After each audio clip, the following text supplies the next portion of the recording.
Well, it's good to see you all here today. What a lovely week we have had, eh? Everybody enjoy the nice weather this week? You get outside, do some gardening, and it's a lot easier to clean up for the fall when it's nice and warm, isn't it?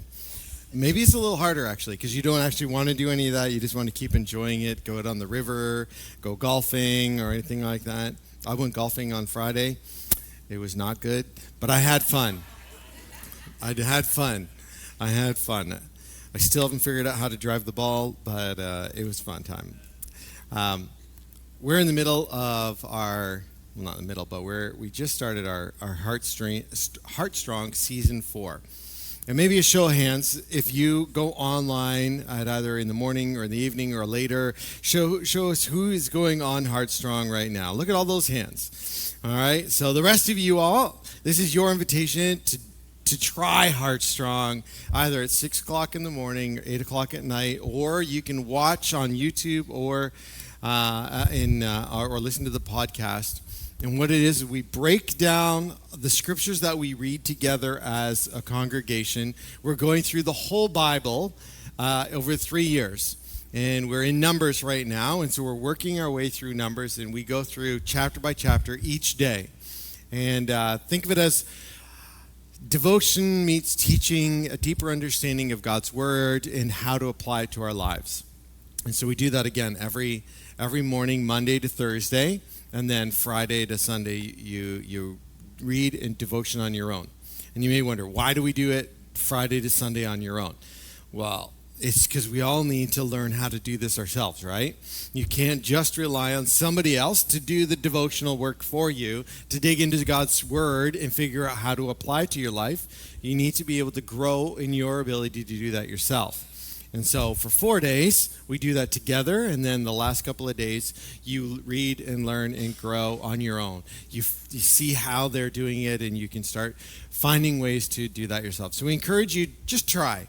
All right, you're not signing a contract. You're not signing up for the whole year. You're not signing up for a whole month. You're not signing up for anything other than saying, I want to look and see what this is like. And we'd love for you to be a part of what we're doing because it helps you understand who we are as a whole church and where our heart is to grow with God. So give it a shot. You never know. You may just keep growing in God when you do so, and you may just meet some people that help you in your growth with God as there's so many people online. I think this last week they had 170, 150 people on in the mornings. That's a lot of people, meeting every morning to grow in God. So you can be a part of that too. Join your name to that number. Speaking of numbers, last week, we were looking at the wilderness. And if you remember, the wilderness is a place that you go through. It's not a destination, a final destination. But many of us do that, don't we? We feel like we're stuck in the wilderness, and maybe that's where we're just going to be. Our lives just end up there. But I want you again to remember that it's something that we're supposed to go through, not be in eternally or forever here. God takes us through seasons of trials and testing and growing to bring us closer to Him, but never to stay in those places. He always has somewhere to bring us.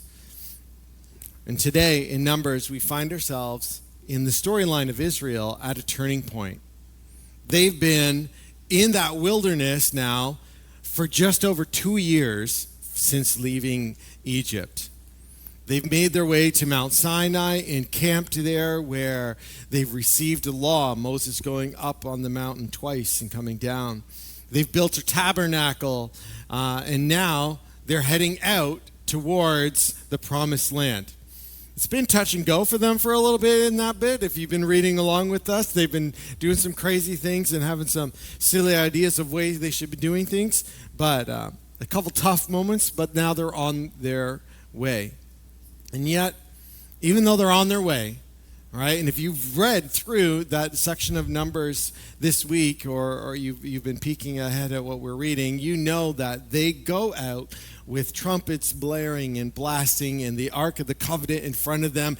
It's not like okay, fine, let's just go get in the car and leave.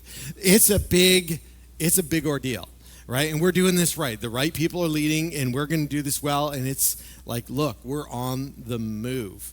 And so they're heading out. And yet, as we continue to read Numbers, we're going to find 7 times we'll read stories comprising of 2 powerfully shaping human expressions: grumbling and complaining. Now, we often ignore the grumbling and complaining, but what if we should pay greater attention when they emerge in our hearts and on our lips? Because as we find in Numbers 11 and beyond, there was something deeper that grumbling and complaining exposed, and the consequences of it were quite real. Those consequences are also found in the New Testament. In Philippians, the letter to the Philippian church, the Apostle Paul, inspired by the Holy Spirit, wrote this. He said, do all things, say all things. Wow, I tried out doing the Pastor Jason thing there. All things. Yeah, I like that. Do all things without grumbling or disputing, that you may be blameless and innocent, children of God without blemish in the midst of a crooked and twisted generation, among whom you shine as lights in the world, holding fast to the word of life, so that in the day of Christ I may be proud that I did not run in vain or labor in vain. Now, Paul had memorized the Torah growing up, of which Numbers is one of its books. He would know by heart the story of his people, the Israelites in the wilderness, and how parts of that story is their grumbling and complaining. We see it in them talk about hardship in Numbers 11, 1-3. We see them grumbling and complaining about food in Numbers 11, 4-15. We see them grumbling about Moses' leadership in chapter 12. We see them grumbling about going into the promised land and the giants that lived there in chapters 13 and 14. We see them grumbling about Aaron's leadership in chapter 16, about water in chapter 20, and about bread and water in chapter 21. That's a lot of grumbling and complaining, isn't it? Well, let's read that first instance. And the people of the Lord complained in the hearing of the Lord about their misfortunes. And when the Lord heard it, his anger was kindled. And the fire of the Lord burned among them and consumed some of the outlying parts of the camp. Then the people cried out to Moses, and Moses prayed to the Lord, and the fire died down. And so the name of that place was called Taberah, because the fire of the Lord burned among them. Question: what are they complaining about? Why do they anger God? What's going on here? Well, as we've read twice now, Numbers 1 begins with and so it's connected to something in chapter 10, right? Because its first verse starts with and the people. God is leading them through the wilderness, a cloud by day and a pillar of fire by night. And where God leads, Moses then leads the people, keeping his eye on the cloud and the pillar of fire. We read in chapter 10, verses 12-13, it says this: the people of Israel set out by stages from the wilderness of Sinai, and the cloud settled down in the wilderness of Paran. They set out for the first time at the command of the Lord by Moses. In the wilderness, the children of Israel, they grumble and complain about how God is, get this, step by step leading them to the promised land. about how he's leading them. They've been at Mount Sinai, right? And now he's like, okay, we're going to your promised land. We're going to the land of milk and honey. We're going to a land that's going to be yours, this possession that I have for you. And they start out and immediately they're complaining about how they're getting there. It sounds crazy. It sounds crazy that that would lead them to grumble and complain. All right? We can't comprehend it unless you've tried to assemble IKEA furniture step by step. All right? Then you know grumbling, complaining about the steps you need to take to get somewhere, don't you? You look at that guy with that little wrench doing things and you're like, "What? I don't understand. How do I turn this?" It can be a challenge. What makes the wilderness unique and IKEA furniture is how unpleasant it is, which makes us increasingly vulnerable to not trusting where and how God is leading us. Now, our exposure to anger is from a human perspective. When we read that God was angry and fire came down and started to consume the outer edges of the camp, right? What do we think of when we think of that? Our human response, or our human emotion of anger is often reactionary, isn't it? It's unrighteous and potentially even abusive. However, God is never those things. He's never reactionary. He knows all things. God, even when he's angry, he's never abusive or unrighteous. Now, we may see that like God is the angry parent on a road trip where their kids are acting up in the back, asking how much longer it is 5 minutes after leaving the driveway, needing to pee every half hour on that journey. And you're like there and you're a parent and you're frustrated and you're like, really? Seriously, I asked you to go pee before we left. Did you not do that? And they're asking you how long it is until you get there. And you can feel that anger as a parent going, listen, can't you just seriously be quiet for a little bit? And that's often how we think of God in these type of moments, that he's just an angry, frustrated God that he just is just ticked at his kids. But God isn't angry that they are upset. He's angered by their desire to get to where they want to go quicker, easier, and on their own terms, and how that actually will lead them away from him. Think of those kids in the back seat, not just asking to go pee or asking how far it is, but repeatedly unbuckling themselves and trying to jump out of the car and get there on their own, right? A much different circumstance that God is dealing with. Now, before we think we're not that kid, in Matthew, Jesus teaches a short parable where he says, if the blind lead the blind, both will fall into a pit. See, in the Gospels, Jesus heals those who know that they were blind. But those who could see, but were in fact actually blind to their sin, they didn't even think that they needed his healing touch. It never occurred to them that they too may need a healer. God knows that following another means that they'll never arrive where God is leading. And we've all had moments where we've started trusting something else or someone else, and we've never arrived where God wanted us to go. In Exodus 33, there's a moment between Moses and God regarding his presence. And this is where Moses has learned this. He says, if your presence will not go with me, do not bring us up from here. For how shall it be known that I have found favor in your sight, I and your people? Is it not in you, your going with us, so that we are distinct, I and your people, from every people on the face of this earth? In the wilderness, this is often the question that is tested the deepest in us.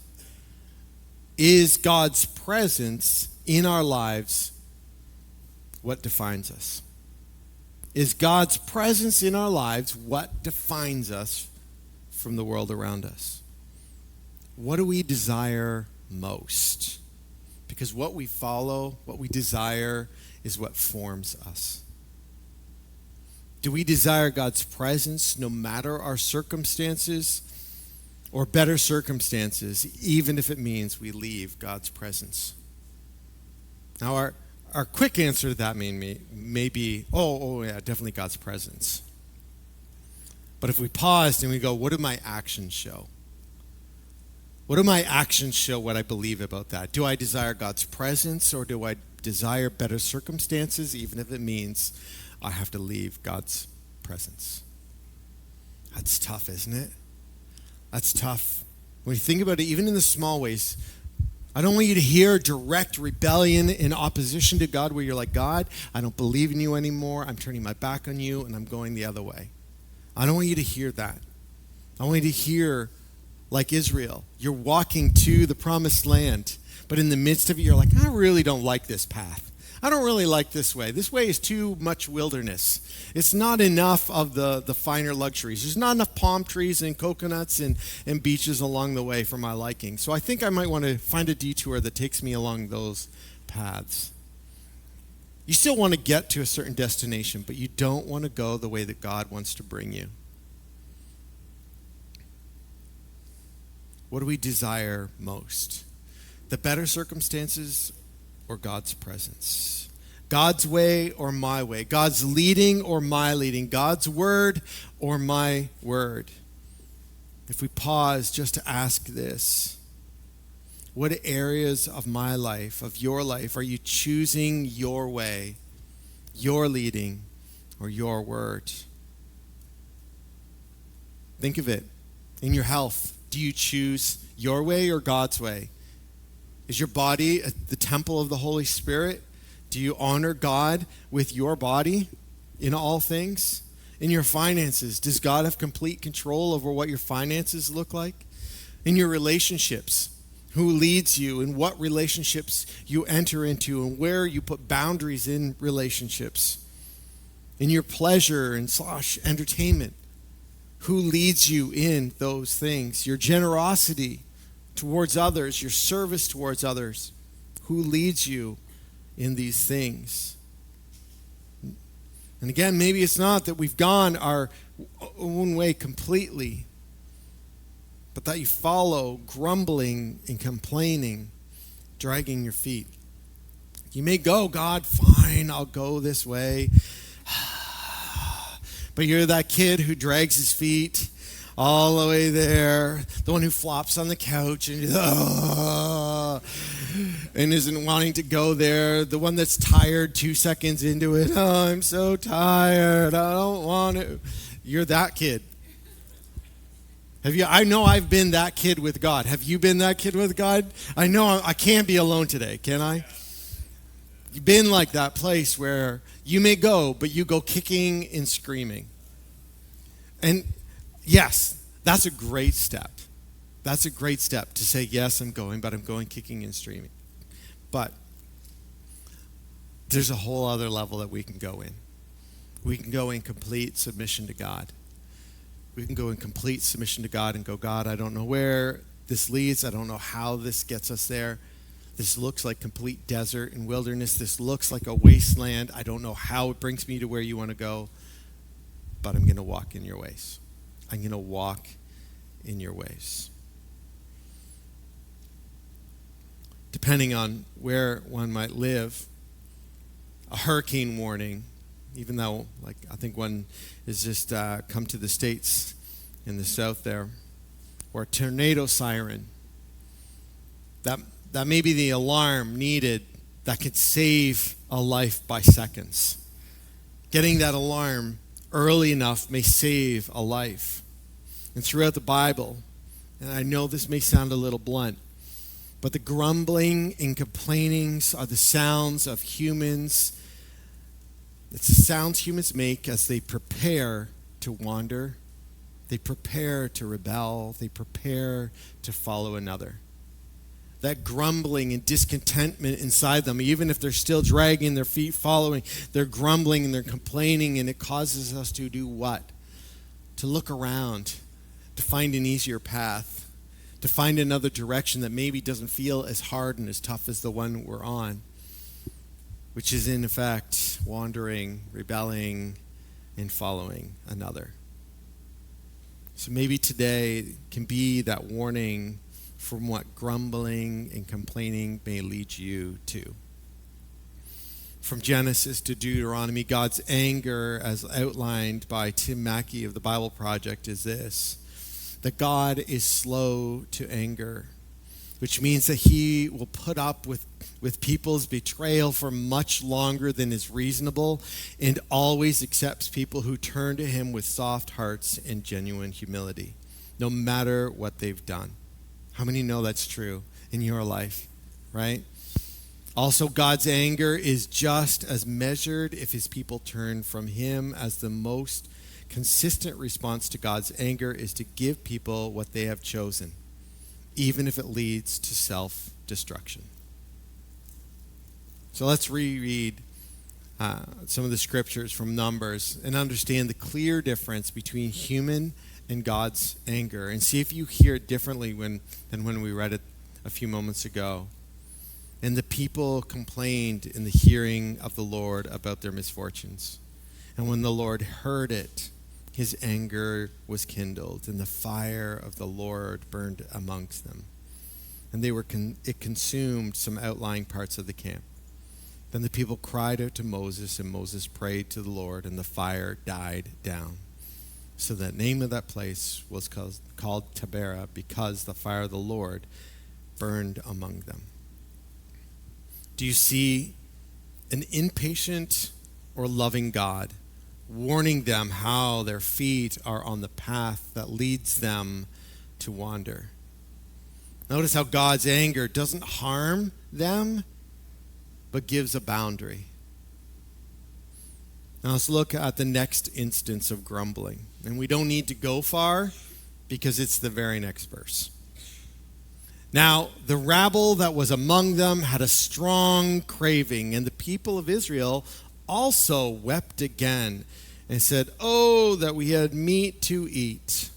Remember the fish we ate in Egypt that cost nothing, the cucumbers, the melons, the leeks, the onions, and the garlic. Oh, it would be nice to have a good meal again."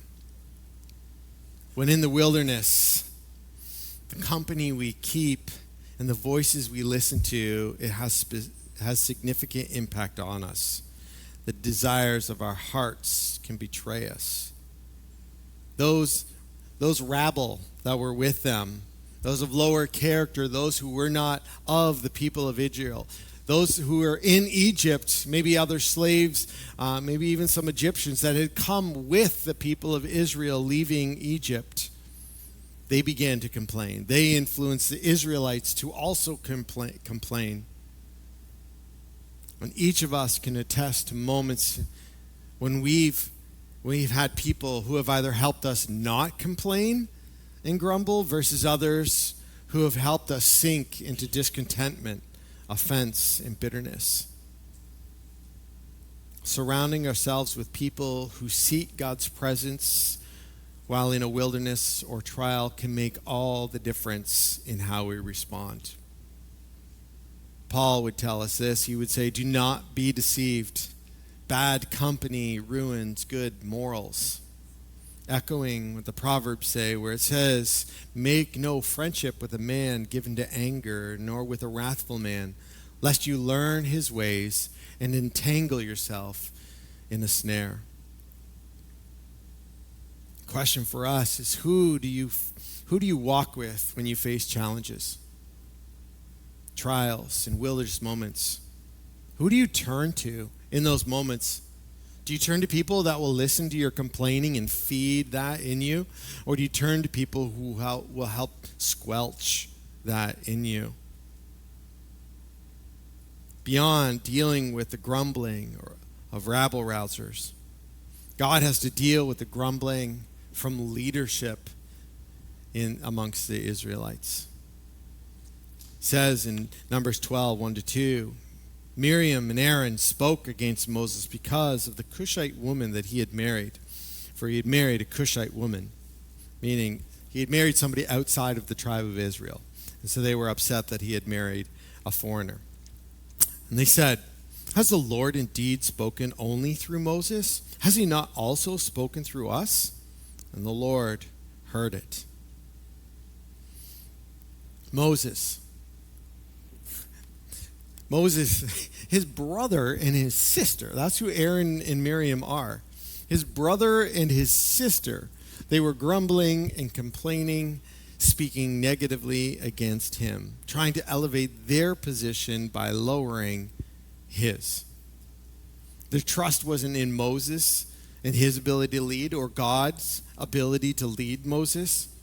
Rather, they wanted to be seen as greater in the eyes of Israel. And they'd yet to learn what Moses had. In Numbers 12:3, we see that it says, "Now the man Moses was very meek, more than all the people who were on the face of the earth." And I'm glad it wasn't me that was written about, because I'd hear the second half of that and go, "Yeah, that's right," and then ruin the meekness altogether, right? I'm meeker than everybody? Wow, that's pretty awesome. Ruined. Moses had encountered God, and the pretense of any power that he thought he may have had evaporated. His authority was only through and by the presence of God.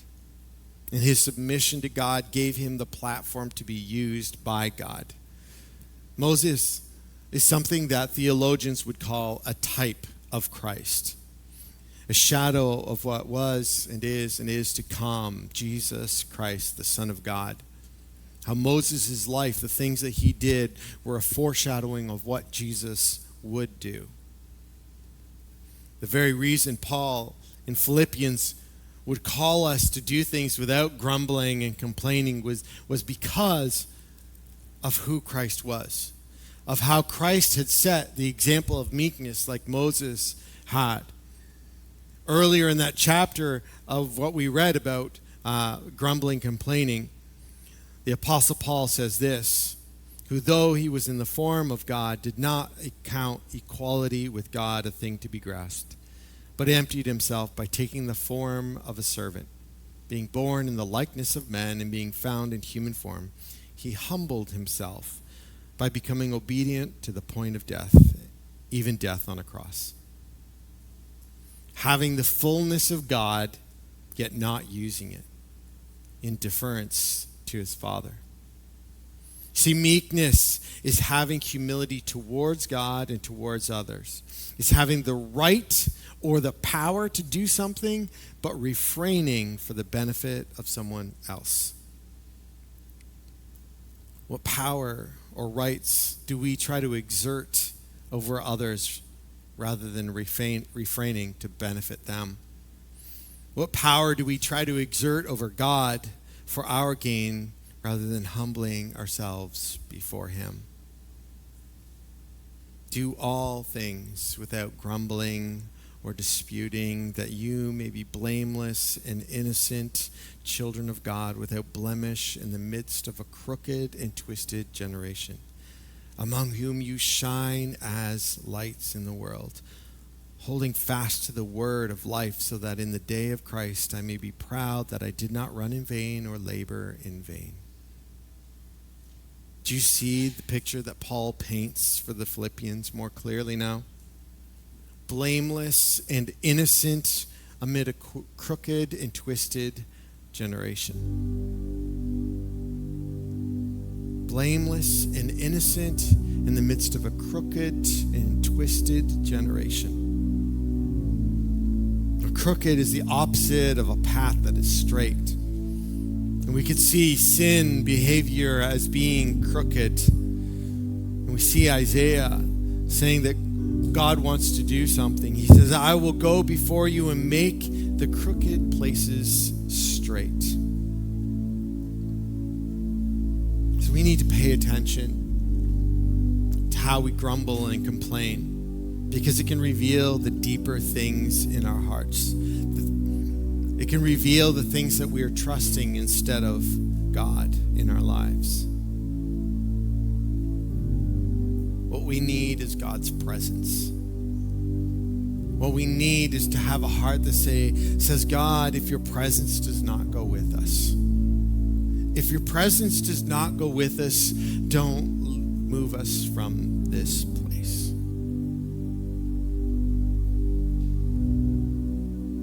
The heart should cry, Holy Spirit, will you convict us? Holy Spirit, will you convict us? Will you draw us closer by pointing out the crooked places in us? Will you point out the grumbling and complaining places in us?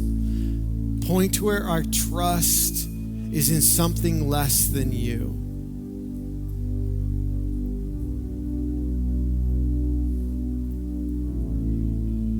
It asks us to humble ourselves before the Lord, to say, God, your presence is all we need.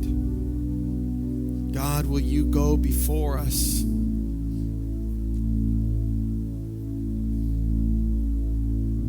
Your presence is all we need.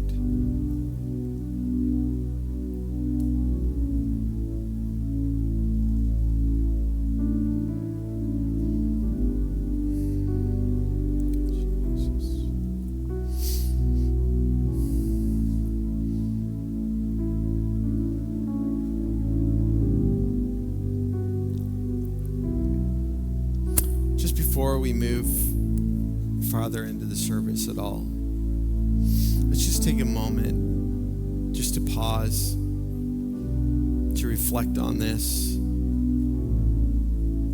and just collectively ask God for his presence.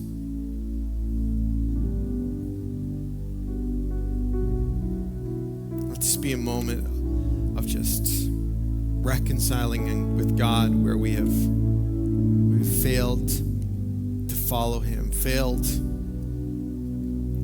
to submit to him, and we've allowed grumbling and complaining to enter our lives.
dwells in the shelter of the Most High will abide in the shadow of the Almighty. I will say to the Lord, my refuge and my fortress, my God in whom I trust. For he will deliver you from the snare of the fowler and from the deadly pestilence. He will cover you with his pinions, and under his wings you will find refuge. His faithfulness is a shield and a buckler. You will not fear the terror of the night, nor the arrow that flies by day, nor the pestilence that stalks in the darkness, nor the destruction that wastes at noonday. 1,000 may fall at your side and 10,000 at your right hand, but it will not come near you. You will only look with your eyes and see the recompense of the wicked, because you have made the Lord your dwelling place, the Most High, who is my refuge. No evil shall be allowed to befall you, no plague come near your tent. For he will command his angels concerning you, to guard you in all your ways. On their hands they will bear you up, lest you strike your foot against a stone. You will tread on the lion and on the adder, the young lion and the serpent you will trample underfoot. Because he holds fast to me in love, I will deliver him. I will protect him, because he knows my name. When he calls to me, I will answer him. I will be with him in trouble. I will rescue him and honor him. With long life I will satisfy him and show him my salvation.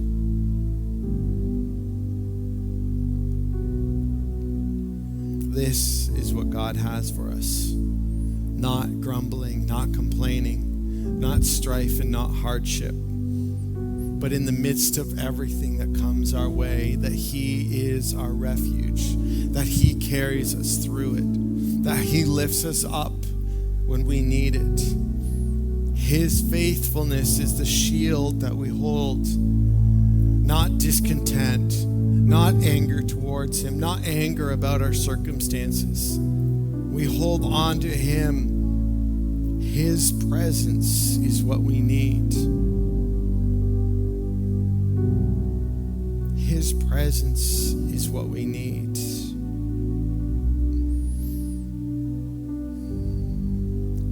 Dwell in the presence of the Lord.